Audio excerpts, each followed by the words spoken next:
Alors l'Afrique, en un mot, pour moi, les affaires compliquées commencent, puisque c'est impossible de simplifier trop l'Afrique.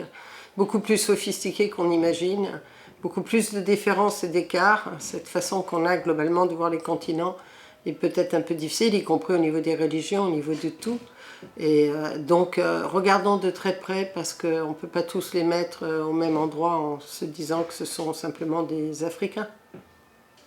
En un chiffre, l'Afrique, je dirais 650 millions de portables, donc une façon de dire aux gens qu'ils ne vont pas suivre exactement nos process, les mêmes chemins, qu'ils vont simplifier, radicaliser, parce qu'ils inventent le futur à leur rythme et qu'ils évitent des étapes qui ne sont pas utiles. Donc ils ont été directs à l'étape où ils payent avec leur portable. Donc c'est très marquant, voilà, c'est très marquant de les voir avec leur portable à 650 millions.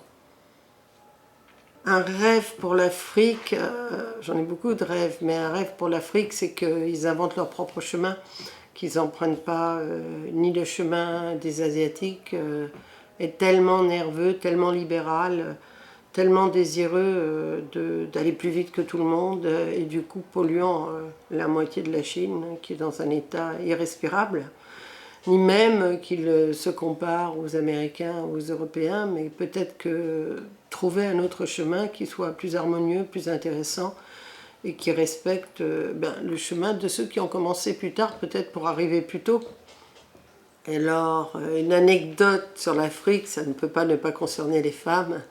Dans le Women's Forum en particulier, on a vu arriver souvent des délégations africaines qui ont eu une grande qualité, d'abord celle de faire bouger les femmes françaises, en leur expliquant à quel point là-bas aussi elles luttaient et à quel point les enjeux de leur lutte étaient des enjeux importants, à quel point aussi elles travaillaient, puisqu'elles faisaient, la plupart des travaux en fait étaient faits par des femmes, et à quel point on avait intérêt, nous, à tenir, à continuer à grimper, à continuer à considérer que l'enjeu des femmes est un enjeu important, parce que ça les aidait, elles pensaient beaucoup que dans le monde, notre réussite allait aider la leur.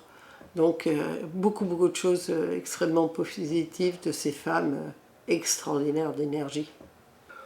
Alors quand je vois cette photo de l'Afrique la nuit, je pense qu'il faut se dépêcher, quoi. Faut leur donner quelque éclairage. Je pense qu'il y a urgence, si on ne veut pas avoir des problèmes, de ne pas les laisser dans la nuit, quoi. C'est tellement... Elle est magnifique, cette photo.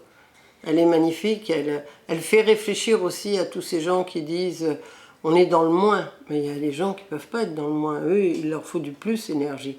L'énergie, c'est pas toujours quelque chose de négatif, hein. L'initiative énergie pour l'Afrique, c'est juste un bonheur, quoi.